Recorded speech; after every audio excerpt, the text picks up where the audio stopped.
राधे राधे दोस्तों, जय श्री कृष्णा, जय श्री राधे। हमारे चैनल को लाइक, सब्सक्राइब और शेयर कीजिए।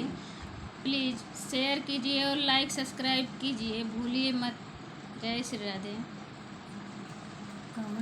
कौने माँ से बोले ले पिहरा त कौने माँ से कोयली हो हे ललना, कौने माँ से रोवे नीति रियवा तनी दियो ना लागे ले हो हे ललना, कौने माँ से रोवे नीति रियवा तनी दियो ना लागे ले हो। चैतम पर माँ से बोले ले पिहरा त चैत माँ से कोयली हो हे ललना, बरह मास रोवे नीति रियवा तनी दियो ना लागे लहो हे ललना, बरह मास रोवे नीति रियवा तनी दियो ना लागे लहो।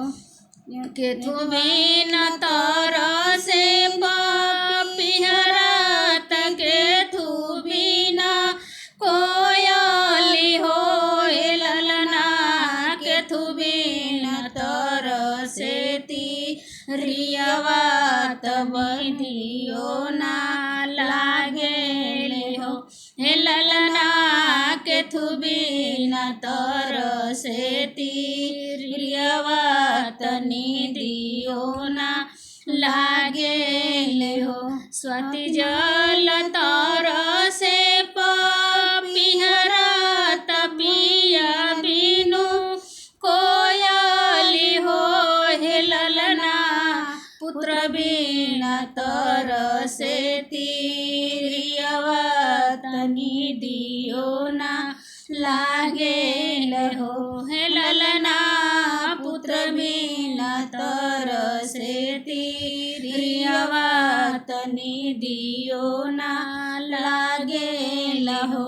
स्वति जल पवली पिहरा त पिया पवली कोयली हो हे ललना, पुत्र पवली पतरी रियवा तनी दियो ना लागे लहो हे ललना, पुत्र पवली पतरी रियवा महलिया उठे सोहर हो हे ललना, पुत्र पवली पतरी रियवा महलिया उठे सोहर